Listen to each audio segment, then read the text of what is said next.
Hello, and welcome back to This Month on the Railroad, my monthly video covering each month's North American train news. In today's episode, we'll be unpacking July, which featured quite a bit of exciting news. Let's jump right in. Starting off with some sad news, on July 2nd, CSX returned all 10 of their Tier 4 SD70 ACE locomotives after a 4-year lease from Progress Rail. The ST70 AHs, as they were called by CSX, were some of the most unique locomotives on the fleet, and unfortunately I never got to see them in action. Luckily, quite a few of these engines were quickly repainted and added to Progress Rail's PRLX leaser fleet. A few engines are currently down in Mexico right now. On July 3rd, New Jersey Transit donated an ALP-44 locomotive to the United Railroad Historical Society of New Jersey. The locomotive, numbered 4424, was originally delivered in 1996, powering trains on NJT's electrified lines up until 2011. It stands out as one of the nicer engines in the remaining fleet, while most others are in a state of disrepair and a deadline. It's always nice to witness the preservation of fan-favorite engines, especially when they're donated by transit agencies. On the 6th, the Illinois government announced Metra as the chosen operator for the proposed Chicago-Rockford passenger service. Beating out Amtrak, Illinois chose its state commuter rail to operate this service. Starting in 2027, Metra will commence operations with 2 daily round trips to Rockford, operating over a portion of the Milwaukee West line. On the same day, the federal government granted $6.88 billion towards the Hudson Tunnel Replacement Project. Though not covering the entire cost, this allocation represents a significant portion of the required funds.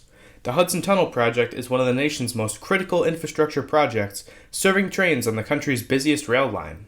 Considering its importance and urgency, it's likely that the project will receive more funding in the near future. On the 11th, an ALC-42 locomotive led Amtrak's Capital Limited for the first time from Chicago to Washington, D.C., becoming the 4th route to officially use these new engines. Prior to their official introduction, the ALC-42s had been seen trailing to be delivered to Washington, D.C. The steady production of ALC-42s continues, with a total of 36 units having been delivered up until this point. On the 14th, Brightline West received environmental clearance from the Federal Railroad Administration for its rail line within California. This clearance brings Brightline West one step closer to beginning construction. Furthermore, the approval process for the Nevada portion of the rail line is expected to be completed soon. With these developments, Brightline West is making steady progress towards its goal of establishing a high-speed rail service connecting Los Angeles to Las Vegas, offering the country's first true high-speed rail. On the 18th, Canadian Pacific Kansas City made an exciting announcement about its first mainline steam excursion. The recently refurbished CP-2816 is set to embark on a tour of the CPKC system in April of 2024, running the much-anticipated journey from Canada to Mexico. This excursion is expected to be one of the most captivating mainline steam events of the decade. As the historic locomotive traverses the North American continent, it will undoubtedly be the talk of the railfan community for months on end. On the 20th, CSX released its 4th heritage unit, the Conrail. This special locomotive, numbered 1976, features the Conrail quality paint scheme, differentiating it from the pre-existing Norfolk Southern unit. Seeing as I'm a huge Conrail fan, I can't wait to see this one out on the rails. On the same day, Union Pacific joined in on the excitement by unveiling an employee programs unit. Similar to Norfolk Southern's temporary Union logo unit released last month, this SD70 ACE might not be the most thrilling, but at least it's something. On the 26th, Canadian National placed an order for 60 AC-44 C6M locomotives from Wabtec, further adding to their fleet, which already includes 50 C6Ms. These locomotives are rebuilt from Dash 9s, a common practice in today's railroad industry.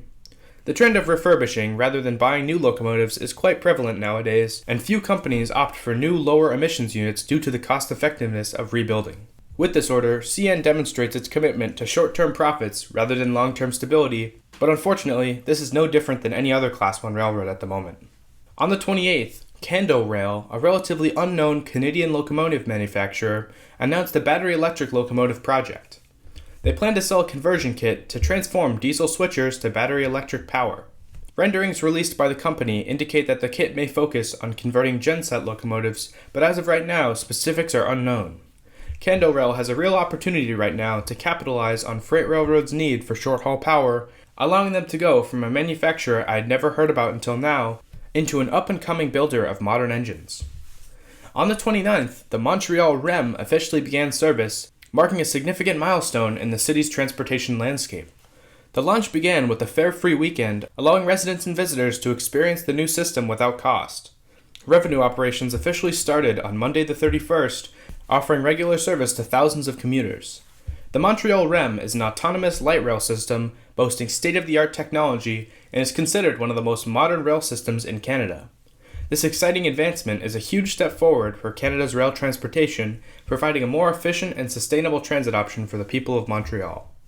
Finally, on the 31st, the Federal Railroad Administration unveiled its official Amtrak expansion map, showcasing the cities that Amtrak could potentially extend its services to.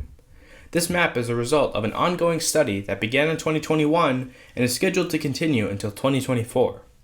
Depending on the study's outcomes and subsequent decisions, this map could lead to the establishment of new Amtrak routes, or perhaps even one of the largest expansions in Amtrak's history. So that's July, a month full of quite a few huge news stories. Most notably, Montreal's REM began service, Amtrak's Portal project received an unprecedented amount of funding, and CSX released its coolest heritage unit yet.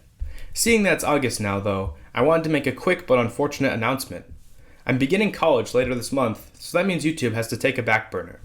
After significant consideration, I've made the decision to downsize This Month on the Railroad to Railroad Quarterly with 4 episodes a year, one in September, one in December, one in March, and one in June. I know this is sad news for many of you, but obviously school has to come first. Next month's episode may be the last episode marketed as This Month on the Railroad, and then there will be a 3-month break between September and December, where I plan to make the first episode of Railroad Quarterly, as well as a yearly news recap video. While YouTube will have to become less of a priority for me over the next year, I hope to still produce the same engaging content I always strive to make, regardless of how frequently I can upload. Thanks again for all your support, and I hope you can all look forward to this new era for the channel.